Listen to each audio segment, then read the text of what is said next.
नमस्कार, चलिए स्टार्ट करते हैं आज का वीडियो। देखिए आज का वीडियो हमारा है ये पॉलिटी का और ये है हमारा पार्ट 6। 5 पार्ट तक हम कवर कर चुके हैं। अगर अभी तक आपने हमारे 5 पार्ट नहीं देखे हैं तो लिंक डिस्क्रिप्शन बॉक्स में दिया है, वहाँ से जाके आप देख सकते हैं।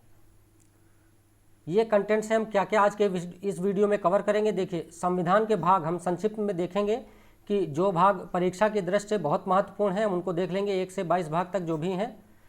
और अनुसूचियाँ 12 अनुसूचियाँ हैं वो हम देख लेंगे यहाँ पे कि प्रत्येक अनुसूची में सबसे कम से कम शब्दों में कि किस लिए वो अनुसूची है, उसमें क्या क्या प्रावधान है। और प्रियम्बल देखेंगे, प्रस्तावना जो बहुत इंपॉर्टेंट है। तो यहाँ से प्री के क्वेश्चन यूपीएससी हो या यूपी पीसीएस हो, विभिन्न जो चाहे जो भी मतलब एग्ज़ाम हो, सब में यहाँ से कुछ ना कुछ क्वेश्चन आते ही हैं। और मेरा जो ये पॉलिटी वाला सेक्शन है ये मैं बिल्कुल स्टार्ट से शुरू कर रहा हूँ, मतलब जब से संवैधानिक विकास है तब से शुरू कर रहा हूँ। पूरी पॉलिटी में कवर करूँगा, तो अगर आपने अभी तक वीडियो नहीं देखा है तो उसको देख जरूर लीजिएगा। चलिए, मेरा चैनल है सिविल सर्विसेज विद आलोक। अगर अभी तक आपने इसको सब्सक्राइब नहीं किया है तो सब्सक्राइब करना बिल्कुल ना भूलें और नोटिफिकेशन बिल को अवश्य प्रेस कर दें, जिससे मैं जो भी वीडियो अपलोड करूँ उसका मैसेज आप तक पहुँच सके। हाँ, इसको शेयर करना बिल्कुल भी ना भूलें। संविधान के भाग देखिए जो इम्पॉर्टेंट है और कम से कम शब्दों में मैंने यहाँ पे भाग को लिख दिया है, जिसको आपको समझने में याद करने में आसानी रहेगी, क्योंकि एग्जाम में मैच कराने के लिए आता है। यहाँ पे ऐसे भाग दे देगा 1, 3, 5 करके कुछ, और यहाँ पे दे देगा विषय वस्तु कि इस भाग में क्या कहा है, विषय वस्तु कुछ भी लिख देगा। अब आपको ये मैच कराना रहेगा, ठीक है। तो देखिए भाग 1 में क्या है, संघ और उसका राज्य क्षेत्र। भाग 2 में क्या है, सिटीजनशिप नागरिकता इसको कहते हैं। भाग 3 में है मूल अधिकार फंडामेंटल राइट। भाग 4 में है DPSP directive principles of state policy, राज्य के नीति के निर्देशक तत्व। भाग 4 के काम में है फंडामेंटल ड्यूटीज मौलिक कर्तव्य। भाग 5 में है सेंट्रल गवर्नमेंट केंद्र सरकार। भाग 6 में है स्टेट गवर्नमेंट राज्य सरकार। भाग 7 निश्चित है, कुछ नहीं इसमें। भाग 8 है यूनियन टेरिटरी संघ राज्य क्षेत्र। भाग 9 में पंचायतें हैं। भाग 9 का काम में नगर पालिका से संबंधित उपबंध है। 9 का काम में सहकारी समितियां हैं। भाग 10 में अनुसूचित और जनजातीय क्षेत्र है, मतलब इससे संबंधित प्रावधान है। भाग 11 में संघ और राज्यों के बीच संबंध। भाग 12 संपत्ति के अधिकार से संबंधित है। भाग 13 भारत के राज्य क्षेत्र के भीतर व्यापार वाणिज्य समागम। भाग 14 संघ और राज्यों के अधीन सेवाएं। भाग 14 का अधिकरण ट्रिब्यूनल से इसमें। भाग 15 निर्वाचन। भाग 16 कुछ वर्गों के लिए विशेष उपबंध। भाग 17 राजभाषा। भाग 18 आपात उपबंध। भाग 20 संविधान संशोधन। भाग 21 अस्थायी संक्रमणशील विशेष उपबंध। ये जो इंपॉर्टेंट है, जो परीक्षा की दृष्टि से जो आते हैं जहाँ से क्वेश्चन, वो मैंने यहाँ बता दिए हैं, तो इनको आप याद कर लीजिएगा, नोट्स बना के लिख लीजिएगा। ये हमारी अनुसूचियाँ हैं, 12 अनुसूचियाँ हैं, तो कम से कम शब्दों में मैंने यहाँ अनुसूचियों को कवर किया है। देखिए अनुसूची 1 में क्या है, स्टेट और यूनियन टेरिटरी। इस अनुसूची 2 में क्या है, भत्ते और विशेषाधिकार। ये सब किसके हैं, तो राष्ट्रपति के भत्ते विशेषाधिकार, राज्यपाल के, लोकसभा के अध्यक्ष प्रेसिडेंट और वाइस प्रेसिडेंट मतलब अध्यक्ष और उपाध्यक्ष, राज्यसभा के सभापति उपसभापति कहें या अध्यक्ष उपाध्यक्ष कहें, विधानसभा के प्रेसिडेंट और वाइस प्रेसिडेंट अध्यक्ष उपाध्यक्ष, और जो विधान परिषद है उसके अध्यक्ष उपाध्यक्ष, supreme court, high court, CAG, इन सभी के जो विशेषाधिकार जो भत्ते हैं वो सब इस मतलब अनुसूची 2 में वर्णित है। अनुसूची 3 में शपथ है, जो विभिन्न पदाधिकारी हैं ये सब इनकी शपथ है, लेकिन राष्ट्रपति की शपथ अनुसूची 3 में नहीं, याद रखिएगा, क्वेश्चन आया हुआ है, बहुत लोग गलत कर जाते हैं। तो जब शपथ की बात आएगी तो राष्ट्रपति की शपथ अनुसूची 3 में नहीं है। अनुसूची 4 में क्या है, राज्यों में मतलब जो राज्यसभा है, संसद में क्या है, एक लोकसभा है और एक राज्यसभा है। तो राज्यसभा में सीटों का आवंटन कहाँ से, तो राज्यसभा में कौन सी सीटें होती हैं, तो राज्यों की सीटें होती हैं और केंद्र शासित प्रदेश की सीटें होती हैं। तो राज्यसभा में राज्यों और यूनियन टेरिटरी से सीटों का आवंटन अनुसूची 4 में। अनुसूची 5 क्या है, तो अनुसूचित और जनजातीय क्षेत्रों के प्रशासन और नियंत्रण से संबंधित है। अनुसूची 6 में है असम, मेघालय, त्रिपुरा, मिजोरम, ये जो 4 राज्य हैं यहाँ के जनजातीय क्षेत्र से संबंधित है। अनुसूची 7 में तीनों प्रकार की सूचियाँ हैं, संघ सूची, समवर्ती सूची और राज्य सूची। अनुसूची 8 में भाषाएं हैं, 22 भाषाएं इसमें शामिल की गई हैं। अनुसूची 9 में भूमि सुधार है। अनुसूची 10 में दल बदल है, 52वां अमेंडमेंट हुआ था 1985 में, इसके तहत दल बदल को शामिल किया गया था अनुसूची 10 को। अनुसूची 11 में पंचायतें हैं, इसमें 29 विषय हैं, और अनुसूची 12 में नगर पालिका है, इसमें 18 विषय हैं। तो ये बहुत ही कम शब्दों में मैंने आपको बताया, याद कर लीजिएगा। अब देखिए सहकारी समितियों से संबंधित जो प्रावधान है, 97 अमेंडमेंट 97वां संविधान संशोधन 2011 में हुआ था और इस संविधान संशोधन के माध्यम से सहकारी समितियों को संवैधानिक दर्जा दिया गया है और इससे 3 परिवर्तन हुए हैं। पहला कहा हुआ है तो मौलिक अधिकार में अनुच्छेद 19 एक का ए बी सी इस तरह से है, तो अनुच्छेद 19(1) में ही ये जोड़ा गया है सहकारी समितियां बनाने का अधिकार अब आपका मौलिक अधिकार है। एक डीपीएसपी में जोड़ा गया है नीति निर्देशक तत्वों में अनुच्छेद 43 का भी जोड़ा गया है और एक नया भाग ही जोड़ दिया गया है 9 का खा कोऑपरेटिव सोसाइटीज करके सहकारी समितियां के नाम से नया भाग जोड़ दिया गया है और इसमें अनुच्छेद रखे गए हैं इस भाग में 243ZH से 243ZT तक, तो ये याद कर लीजिएगा आप। अब देखिए संविधान की प्रस्तावना बहुत इंपॉर्टेंट है, यहीं से शुरुआत होता है। प्रस्तावना है क्या, तो देखिए सबसे पहले अमेरिकी संविधान में प्रस्तावना मतलब अमेरिकी संविधान में प्रस्तावना का प्रयोग किया गया था। प्रस्तावना क्या है तो भूमिका या परिचय कह सकते हैं, जैसे बुक आप देखते होंगे उससे आगे भूमिका लिखी होती है, तो यही है प्रस्तावना। 42वें संविधान संशोधन 1976 के द्वारा संविधान में 3 नए शब्द जोड़े गए, मतलब समाजवादी, धर्मनिरपेक्ष और अखंडता। इनकी जो भावना है वो संविधान में पहले से ही मौजूद है, लेकिन ये साफ साफ इन शब्दों का उल्लेख कर दिया गया है 42वें अमेंडमेंट 1976 के द्वारा। अब देखिए प्रस्तावना ये है, हम भारत के लोग भारत को एक संपूर्ण प्रभुत्व संपन्न समाजवादी धर्मनिरपेक्ष लोकतांत्रिक गणराज्य बनाने के लिए। अब देखिए इसमें टर्म क्या शब्दावलियाँ आई हैं, प्रभुत्व संपन्न क्या होता है, समाजवादी क्या होता है, धर्मनिरपेक्ष क्या होता है, लोकतांत्रिक गणराज्य क्या होता है, तो ये सब आपको पता होना चाहिए। ये शब्दों का प्रयोग बार बार आएगा इसमें, ठीक है। इसके समस्त नागरिकों को सामाजिक, आर्थिक और राजनीतिक न्याय, देखिए न्याय कितने प्रकार का यहाँ है, 3 प्रकार के न्याय की बात की गई है। कौन सा, तो सामाजिक न्याय, आर्थिक न्याय और राजनीतिक न्याय। अब देखिए यहाँ से क्वेश्चन आया हुआ है कि प्रस्तावना में कितने प्रकार के न्याय की और कितने प्रकार की स्वतंत्रता और कितने प्रकार की समता की बात की गई है, ठीक है। तो ये सामाजिक, आर्थिक, राजनीतिक न्याय की बात है तो 3 प्रकार की, और विचार, अभिव्यक्ति, धर्म, विश्वास और उपासना 5 प्रकार की स्वतंत्रता की बात की गई है। और समता कितने प्रकार की है, तो प्रतिष्ठा और अवसर की समता, तो 2 प्रकार के समानता की बात की गई है, ठीक है। तो प्रस्तावना आप याद कर लीजिएगा, कभी इंटरव्यू में पूछता है प्रस्तावना सुनाइए, अगर आप 2-3 लाइन सुनाने लगेंगे बस वो जान जाएगा आपको याद है, वो रोक देगा, नहीं तो फिर नंबर कट जाएंगे।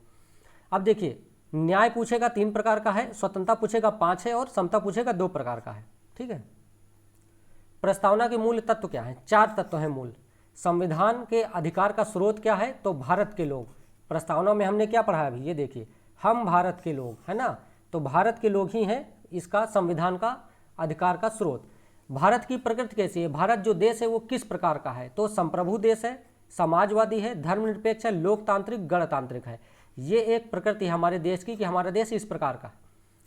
संविधान का उद्देश्य क्या है, तो न्याय, स्वतंत्रता, समानता, बंधुत्व ये सब प्राप्त करना है, इसको बनाए रखना है। संविधान लागू होने की तिथि भी इसमें दी गई है। प्रस्तावना में क्या लिखा है, देखिए यहाँ, आज दिनांक 26 नवंबर 1949 को एतद द्वारा इस संविधान को अंगीकृत, अधिनियमित और आत्मार्पित करते हैं। तो ये क्वेश्चन भी पूछा गया है कि संविधान को कब अंगीकृत किया गया, तो ये डेट आएगी 26 नवंबर 1949, ये लागू होने की तिथि है। अब प्रस्तावना में जो मुख्य शब्द हैं उनको हम डिटेल में समझ लेते हैं। देखिए संप्रभुता का आशय क्या है, तो संप्रभुता का मतलब है कि आप अपने आंतरिक और बाह्य निर्णय लेने में स्वतंत्र हो, मतलब आप पर किसी प्रकार का दबाव ना हो। जैसे भारत किस देश के साथ संबंध रखना है बाहर, और अपने अंदर की हमारे देश की पॉलिसी कैसी होगी, हमारे देश की नीति कैसी होगी, उसमें किसी देश का दबाव नहीं है, वो सभी प्रकार के निर्णय लेने में स्वतंत्र है, तो इसे बोलते हैं संप्रभु राष्ट्र। जैसे भारत एक संप्रभु राष्ट्र है, ठीक है। तो आंतरिक और बाह्य मामले में निर्णय की स्वतंत्रता है। अब एक मन में क्वेश्चन आता होगा कि भारत राष्ट्रमंडल का सदस्य भी है और संयुक्त राष्ट्र का सदस्य भी है, तो इनका सदस्य होने का मतलब क्या है कि क्या भारत संप्रभु नहीं है, तो ऐसा कुछ नहीं है। ये सदस्यता भारत के ऊपर है, मन हो वो तो सदस्य रहे और वो मन हो तो सदस्य ना रहे, तो ये उसके अपनी मर्जी से उन्होंने, मतलब भारत ने इस राष्ट्रमंडल की और संयुक्त राष्ट्र की सदस्यता स्वीकार की है, तो इससे संप्रभुता पर कोई खतरा नहीं है, भारत की संप्रभुता सीमित नहीं करता। समाजवादी, डीपीएसपी में पहले से ही ये समाजवादी निहित था, लेकिन 42वें अमेंडमेंट 1976 के द्वारा साफ साफ एक समाजवादी शब्द ही प्रस्तावना में जोड़ दिया गया है। अब देखिए, एक होता है लोकतांत्रिक समाजवाद, एक होता है साम्यवादी समाजवाद। जैसे पहले का यूएसएसआर था, सोवियत संघ जिसे कहते थे, ठीक है। यूएसएसआर, ये साम्यवादी समाजवाद में क्या होता है कि जो भी साधन है उत्पादन के और वितरण के, सप्लाई और प्रोडक्शन जो भी होगा, जितनी भी कंपनियां होंगी देश में सब सरकारी होंगी, सरकार का नियंत्रण हर एक चीज़ पे होगा। ठीक है, ये होता है साम्यवादी समाजवाद। इसमें निजी क्षेत्र कुछ नहीं होता है, सब सरकारी क्षेत्र होता है। लोकतांत्रिक समाजवाद है जैसे भारत है, इसमें निजी और सरकारी दोनों तंत्र मौजूद रहता है। यहाँ पे भारत में देखिए निजी कंपनियाँ भी हैं, सरकारी कंपनियाँ भी हैं, एनटीपीसी वगैरह सरकारी कंपनियां हैं और निजी कंपनियां भी बहुत सारी हैं, रिलायंस की तेल के क्षेत्र में देख लीजिए। तो यहाँ पे क्या है कि दोनों मौजूद हैं, ये होता है लोकतांत्रिक समाजवाद। धर्मनिरपेक्ष, ये भी भारत के संविधान में पहले से ही ये तत्व निहित है, लेकिन साफ साफ इसको 42वें अमेंडमेंट 1976 के द्वारा प्रस्तावना में इस शब्द को जोड़ दिया गया, धर्मनिरपेक्ष। भारत में धर्मनिरपेक्ष का आशय है कि सभी धर्म समान है, मतलब सरकार की दृष्टि में सभी धर्म समान है, सरकार सभी को समान समर्थन देगी, किसी के साथ किसी भी प्रकार का भेदभाव नहीं करेगी। ऐसा नहीं करेगी किसी एक धर्म को ज़्यादा समर्थन दे दे और दूसरे धर्म के प्रति वो अपना दृष्टिकोण उल्टा कर ले, ऐसा कुछ नहीं है। ठीक है, तो यही है धर्मनिरपेक्ष का मतलब कि सरकार सभी को एक दृष्टि से देखेगी, सभी धर्मों को एक दृष्टि से देखेगी। इससे पूर्व जब ये 42वां संविधान संशोधन किया गया, इससे पूर्व भी देखिए फंडामेंटल राइट्स में अनुच्छेद 25 से 28 तक धार्मिक स्वतंत्रता की बात की गई। पहले से ये तत्व मौजूद हैं। जब हम फंडामेंटल राइट मूल अधिकार अभी आगे पढ़ेंगे तो हम देखेंगे डिटेल में कि अनुच्छेद 25 में क्या है, 26 में क्या है, 27 में क्या है, 28 में क्या है। लोकतांत्रिक क्या होता है, देखिए लोकतंत्र का मतलब है सर्वोच्च शक्ति जनता के हाथ में है। प्रधानमंत्री हो चाहे प्रधानमंत्री जैसे हैं, कोई संसद सदस्य 5 साल के बाद कहाँ पे आना है, जनता के पास आना ही है। तो शक्ति किस में है, जनता में है। हटा देगी जनता उन्होंने जिसे चाहे उसे ला देगी। एक होता है प्रत्यक्ष लोकतंत्र, एक होता है अप्रत्यक्ष लोकतंत्र। प्रत्यक्ष लोकतंत्र वहाँ होता है जहाँ पर हम डायरेक्ट प्रधानमंत्री चुनते हैं। जैसे हमारे देश में क्या है कि हम संसद सदस्य चुनते हैं, हम सांसद चुनते हैं, डायरेक्ट प्रधानमंत्री नहीं चुनते। और ये सांसद आपस में मिल के प्रधानमंत्री चुनते हैं। ठीक है, तो क्या होता है कि यहाँ पे होता है अप्रत्यक्ष लोकतंत्र है। और प्रत्यक्ष लोकतंत्र का मतलब होता है जब हम डायरेक्ट प्रधानमंत्री को वोट करें। अभी तो हम सांसद को वोट करते हैं, लेकिन तब हम जब डायरेक्ट प्रधानमंत्री को वोट करें, जैसे कि स्विट्जरलैंड में क्या है, प्रत्यक्ष लोकतंत्र है। तो ये छोटे देशों में होता है जहाँ की आबादी बहुत कम होती है, और इतनी बड़ी आबादी इतने विशाल देश में प्रत्यक्ष लोकतंत्र संभव नहीं है। इसके 4 औजार होते हैं प्रत्यक्ष लोकतंत्र में, क्या, रेफरेंडम, परिप्रेक्षा, इनिशिएटिव, पहल। प्रत्यावर्तन होता है, रिकॉल, मतलब अगर आपको प्रत्याशी पसंद नहीं आए, वो काम नहीं कर रहा है, वापस बुला लेंगे। जनमत संग्रह होता है, प्लेबसाइट। अप्रत्यक्ष लोकतंत्र प्रतिनिधि लोकतंत्र भी इसे कहते हैं। ठीक है, ये संसदीय प्रणाली और राष्ट्रपति प्रणाली में ऐसा ही होता है। गणतंत्र, गणतंत्र का मतलब ये है कि लोकतांत्रिक व्यवस्था से, इसका आशय लोकतांत्रिक व्यवस्था से है। जैसे गणतंत्र का मतलब है कि चुनाव होगा, जो देश का प्रमुख होगा वो वंशानुगत नहीं होगा, बल्कि उसका चुनाव किया जाएगा, इलेक्शन के माध्यम से आएगा। वो कोई भी व्यक्ति हो सकता है। लेकिन जो राजशाही है वो अलग है। जैसे ब्रिटेन में राजशाही है, वहाँ जो राज्य का प्रमुख है वो वंशानुगत ही है। वहाँ पे राजा रानी होते हैं, देश के प्रमुख, उन्हीं के नाम पे सारे काम किए जाते हैं, तो वो वंशानुगत है, उनका बेटा ही होगा राजा, उनका बेटा ही होगा। भारत में गणतंत्र है, मतलब कोई भी व्यक्ति चुनाव के माध्यम से देश का प्रमुख कौन होता है, तो जैसे भारत में है राष्ट्रपति, सारे काम केंद्र सरकार के राष्ट्रपति के नाम से ही किए जाते हैं।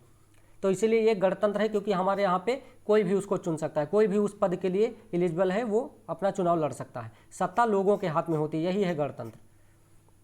न्याय, देखिए एक सामाजिक न्याय होता है, आर्थिक न्याय, राजनीतिक न्याय। सामाजिक न्याय का मतलब क्या है कि किसी प्रकार का विशेषाधिकार किसी को ना हो, जाति, धर्म, लिंग या रंग के आधार पर भेद ना किया जाए, बिना भेदभाव के ही आपको रखा जाए। किसी भी प्रकार किसी भी जगह पे आपके साथ जाति के आधार पर या धर्म या लिंग या रंग के आधार पर भेदभाव ना किया जाए, मतलब विशेषाधिकारों की अनुपस्थिति, यही है सामाजिक न्याय। आर्थिक न्याय मतलब कि अर्थव्यवस्था के आधार पर किसी भी प्रकार का आपके साथ भेदभाव ना हो।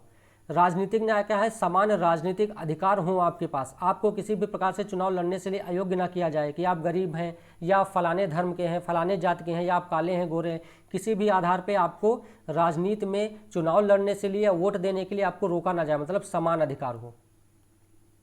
स्वतंत्रता, स्वतंत्रता शर्त रहित नहीं होती है, याद रखिएगा। शर्त रहित हो जाएगी तो उसे स्वच्छंदता कहेंगे। स्वतंत्रता क्या है, तो लोगों की गतिविधियों पर रोक टोक की अनुपस्थिति। आपकी गतिविधि, आप कोई काम करना चाह रहे हो, उसमें रोक टोक ना हो, यही है स्वतंत्रता। ये व्यक्ति के विकास के लिए अवसर प्रदान करता है। समता, समाज के किसी भी वर्ग को विशेषाधिकार नहीं होगा तो ये समानता होगा, यानी बिना भेदभाव के समान अवसर प्रदान करना। अनुच्छेद 14 से 18 समानता की बात करते हैं फंडामेंटल राइट में। अब देखिए अनुच्छेद 325 समानता के कुछ उदाहरण देख लिया। अनुच्छेद 325 में क्या प्रावधान है कि धर्म, जाति, लिंग अथवा वर्ग के आधार पर किसी व्यक्ति को मतदाता सूची वोटर लिस्ट में शामिल होने के अयोग्य करार नहीं दिया जाएगा। मतलब ऐसा नहीं है कि आप धर्म, लिंग या जाति या वर्ग के किसी भी आधार पर आपसे कहा जाएगा कि आप मतदाता सूची में शामिल होने के लिए अयोग्य है, ऐसा नहीं कहा जाएगा। तो ये है समानता का उदाहरण अनुच्छेद 325। अनुच्छेद 326 में क्या कहा गया है कि लोकसभा और विधानसभाओं के लिए वयस्क मतदान का प्रावधान किया गया है। ये भी समान है, अगर आप 18 साल के हैं तो आपसे भेदभाव नहीं किया जाएगा, आपको वोट देने से रोका नहीं जाएगा। डीपीएसपी में अनुच्छेद 39 है, समान काम के लिए समान वेतन। देखिए अब एक विवाद था कि संविधान प्रस्तावना संविधान का भाग है कि नहीं है। तो देखो प्रस्तावना ना तो विधायिका की शक्ति का स्रोत है, मतलब संसद की, ना तो उसकी शक्ति का स्रोत है और ना ही उसकी शक्तियों पर प्रतिबंध लगाने वाला है, ये याद रखिएगा। दूसरा ये गैर न्यायिक है, मतलब न्यायालय में इसकी किसी व्यवस्था को चुनौती नहीं दी जा सकती, आप इसको लेकर न्यायालय में नहीं जा सकते कि ये यहाँ पे ये चीज़ें खराब हैं। अब विवाद था संविधान प्रस्तावना का भाग है कि नहीं, मतलब प्रस्तावना संविधान का भाग है कि नहीं। तो देखिए संविधान का भाग है या नहीं, बेरूबाड़ी संघ मामला 1960 में क्या हुआ कि बेरूबाड़ी संघ मामले में सर्वोच्च न्यायालय ने कहा कि जो प्रस्तावना है वो संविधान का भाग नहीं है। पहले इसने कहा कि संविधान का भाग नहीं है, लेकिन चूंकि सर्वोच्च न्यायालय को क्या है, अपने ही दिए गए निर्णय को परिवर्तित करने का अधिकार है, बदलने का अधिकार है, रिव्यू कर सकता है अपने ही डिसीजन को। फिर केशवानंद वाद आया 1973 में, इसमें फिर सर्वोच्च न्यायालय ने अपने पहले के मामले को बदल दिया। अब इसने कहा कि नहीं, प्रस्तावना संविधान का भाग है। अब इसी तरह से क्वेश्चन पूछा जाएगा कि निम्नलिखित में से किस वाद में सर्वोच्च न्यायालय ने ये निर्णय दिया था कि प्रस्तावना संविधान का भाग नहीं है। बेरूबाड़ी संघ मामले, केशवानंद, LIC ऑफ इंडिया, कोई एक वाद और दे देगा, ठीक है, इस प्रकार से आता है। LIC ऑफ इंडिया मामले में 1995 में भी सर्वोच्च न्यायालय ने कहा कि नहीं, प्रस्तावना संविधान का भाग है। तो तब से कंटिन्यू है, मतलब अब वर्तमान की स्थिति है कि प्रस्तावना संविधान का भाग है। अब संशोधन की बात आती है, तो सुप्रीम कोर्ट ने कहा है कि संशोधन किया जा सकता है, आप प्रस्तावना में संशोधन कर सकते हैं। 42वें संशोधन हुआ था 1976 में, 3 शब्द जोड़े गए थे, तो कहा कि संशोधन कर सकते हैं, लेकिन जो संविधान का मूल तत्व है वो उससे छेड़छाड़ नहीं होना चाहिए, ठीक है। अनुच्छेद 368 के तहत संसद मूल विशेषताओं, मूल तत्व में संशोधन कर सकती है। 1973 में क्या हुआ था, केशवानंद वाद में सर्वोच्च न्यायालय ने एक दिया था बेसिक स्ट्रक्चर का फार्मूला। कहा था कि बेसिक स्ट्रक्चर होता है संविधान का, एक बेसिक स्ट्रक्चर है। ये कहा था कि सरकार संशोधन किसी भी चीज़ में कर सकती है, बशर्ते कि जो संविधान का मूल उद्देश्य है, मूल भावना है, वो उसके साथ छेड़छाड़ ना हो, वो प्रभावित ना हो। बेसिक स्ट्रक्चर के साथ छेड़छाड़ नहीं किया जाना चाहिए, वो उसको नुकसान ना हो। अब ये क्या होता है, ये सरकार जो सुप्रीम कोर्ट है विभिन्न वाद में, विभिन्न जो उसके पास मामले आते हैं उसमें बताती रहती है कि हाँ फला चीज़ जो है ये बेसिक स्ट्रक्चर के अंतर्गत आता है। ये आज का वीडियो था हमारा। प्रियम्बल हम इसमें पूरा कवर कर चुके हैं, जो उसमें क्वेश्चन आते बता चुके हैं, आप पूरा पढ़ लीजिएगा। हमारा ये चैनल है सिविल सर्विसेज विद आलोक, अगर अभी तक आपने इसको सब्सक्राइब नहीं किया है तो सब्सक्राइब कर दें। ये नोटिफिकेशन बेल है, इसको अवश्य प्रेस कर दें, जिससे मैं जो भी वीडियो अपलोड करूँ उसका मैसेज आप तक पहुँच सके। हाँ, इसको शेयर करना बिल्कुल भी मत भूलिएगा, लाइक करिएगा और कमेंट करिएगा। तो आज के वीडियो में इतना ही, मिलते हैं नेक्स्ट वीडियो में।